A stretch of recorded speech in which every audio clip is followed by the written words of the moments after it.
একদিন বাদেই ঈদ, তাই তো শেষ মুহূর্তে বেশ জমজমাট রাজধানীর পশুর হাট। তবে স্থায়ী হাট গাবতলীতে পা ফেলারই জায়গা নেই।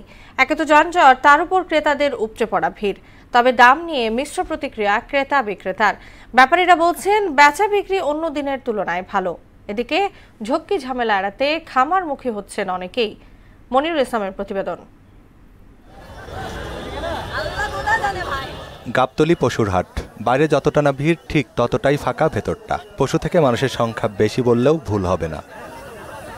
পাবনা থেকে এসেছেন আলম ব্যাপারী। গরু নিয়ে এসেছিলেন ৩৬টা। এর মধ্যে শুধুমাত্র আজকেই বিক্রি করেছেন ৮টি। তিনি আশা করছেন বাকি গরু বিক্রি হয়ে যাবে। ৩৬টার মধ্যে ৮টা বেচা হয়েছে, এতে মোটামুটি লাভ একবার খারাপ হয়নি, ভালোই হয়েছে। কথা বলছেন, এখন যেগুলো আছে এগুলো যদি বেচতে পারি তাহলে লাভ লস বোঝা যাবে। এখন তো লাভ লসের কোনো হিসাব করে লাভ নাই। কাদা পানি মারিয়ে হাটে আসছেন ক্রেতারা। তবে পথে পথে ভোগান্তির শিকার হলেও কষ্টের ছাপ নেই চোখে মুখে।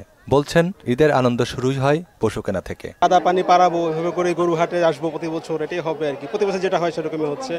এবারের অবস্থা আসলে এখন খুব একটা প্রেডিক্টেবল না, বাট একটু স্টেবল, একটু ভালো অবস্থায় আছি।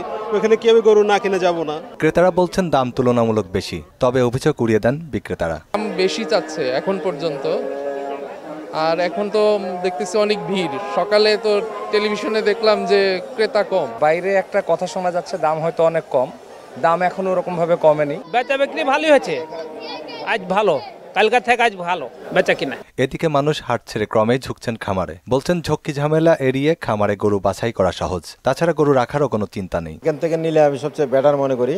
আর হাটে বাজারে গেলে বিভিন্ন রকম আর কি দৌড় পারতে হয়। এখানে আমরা লাইভ ওয়েটে আমরা নিতে পারতেছি। খামারিরা বলছেন ওজন মেপে দাম নির্ধারণ করাই ঠকতে হয় না ক্রেতাদের। হালাল পদ্ধতিতে আমরা গরুগুলি লালন পালন করে আপনাদের কাছে পৌঁছে দিচ্ছি।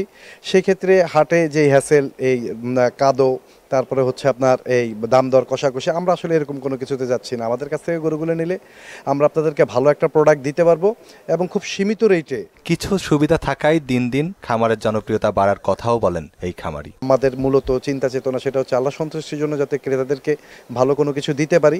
আল্লাহ সন্তুষ্ট হলে আমার নিজে থেকে আমার নিজেরও একটু ভালো লাগলো। মনিরুল ইসলাম, মোহনা সংবাদ, ঢাকা।